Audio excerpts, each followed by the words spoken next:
Welcome to our HSC for 2022 Subject Selection Information Sessions. My name is Sue Xenos. I'm the principal here at Tomaree High School, and I'm pleased to be able to present you some information regarding the rules surrounding, in particular, how to get a HSC, the ATAR, and minimum standards. Firstly, getting your HSC is one of the aims of most students when they are staying on to years 11 and 12. There are two processes involved in this. There's one to get your HSC, and there's a second process if you wish to receive an ATAR. So firstly, before you can even consider which way you want to go, to get your HSC, you need to be able to complete the school-based assessments. In Year 11, there is an average of 3 tasks. In Year 12, an average of 4 tasks. The Year 12 tasks are the ones sent into NESA, which is the National Education Standards Authority. Students will know their rank at the end of that, but they won't know their mark, because I'll explain a little later, that gets moderated. Those assessment marks are vital in terms of determining the final outcome for the HSC and the ATAR. So it's important students keep up to date with those tasks, make sure they're handed in on time, and don't incur themselves any penalties.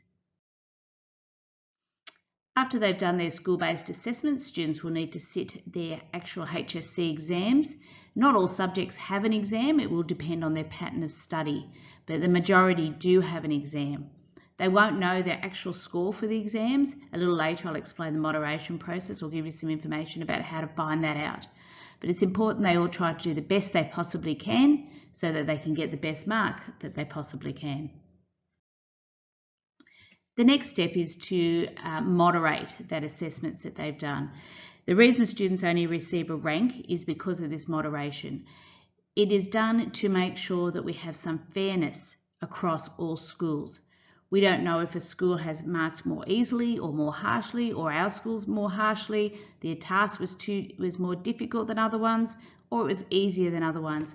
So there is a moderation process that all marks across all subjects and across the entire state go through. The video here you can find on the NESA website, or take the link, type that into a search engine, and you'll be able to watch this video, which actually explains how moderation occurs.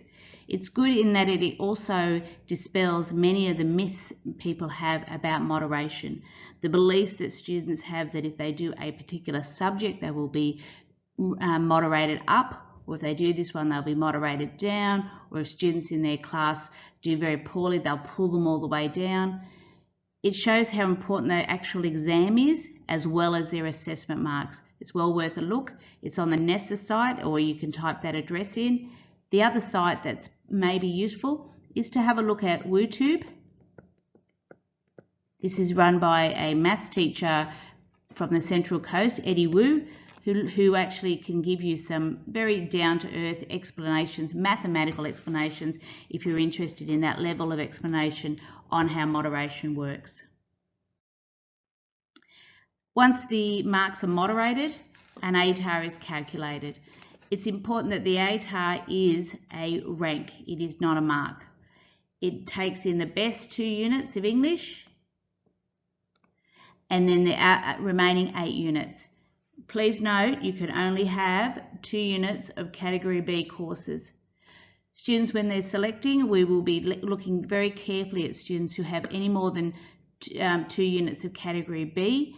If they want to get an ATAR, it's possible to have 12 units and have 4 of those as Category B, but you need to be aware that only 2 of them can go into the HSC.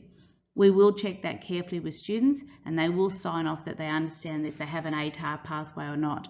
We also understand that not everybody wants to get an ATAR, and that's okay too, because there's many, many different pathways.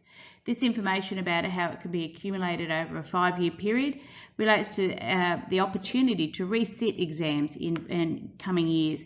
You do need to be aware though, if the last satisfactory exam is the one that sticks. So if you do worse the second time round, that's the mark you get. Not many students take that option, but it is there. As I said earlier, need to be aware that it is a rank, and it's important to know that. Getting an ATAR of 80 means that you are in the top 20% of students. So it's a position how you are across the state, not a mark. That's what makes it very difficult to determine what your ATAR will be, and that's why universities' ATARs go up and down depending on how the ranks come out each year. The second part of getting your HSC is to meet the minimum standards. This is a relatively new process, but one that certainly affects this year's Year 10 and any other Year 10s coming along. To meet the minimum standards, students need to sit 3 tests, a reading, a writing and a numeracy, and attain a level 3. These are all online. As this slide shows, 3 lots of tests, multiple choice for reading and numeracy, and a written response. Students are able to have an opportunity to practice them before. Students still can go through to do the HSC. They can still study the HSC. They can still sit the exam if they don't meet the minimum standards, but they will not receive a HSC. They will receive a ROSA, which stands for the Record of School Attainment. They could still achieve their ATAR as well. This is what the minimum standards report looks like, and I think it will become very useful and important to employers as time goes on. This section here will tell you exactly which standard you achieved. Level 3 is the minimum standard to achieve the HSC. So there is a number of pathways. This slide will give you some more information about that. Student achieves all the minimum standards, does the HSC, and then is eligible for the full range of credentials that they can get. So the HSC, a ROSA and a minimum standards report. They don't receive their level 3 in all of their subjects, and so therefore not eligible for a HSC. Gets too many N awards or leave school, and you get different qualifications. I would suggest that anyone intending to leave school before they do their minimum standards should rethink that and at least do the minimum standards so they can get that additional report that goes along with their ROSA. The next few slides will give you some examples of reading and numeracy type of questions that are asked. They're all multiple choice, they're all done online, and they're all designed to be basic literacy and numeracy levels that we expect a student to be able to be when they leave Year 12. We do have support through our learning and support teachers to assist students if they need some help getting these tests done.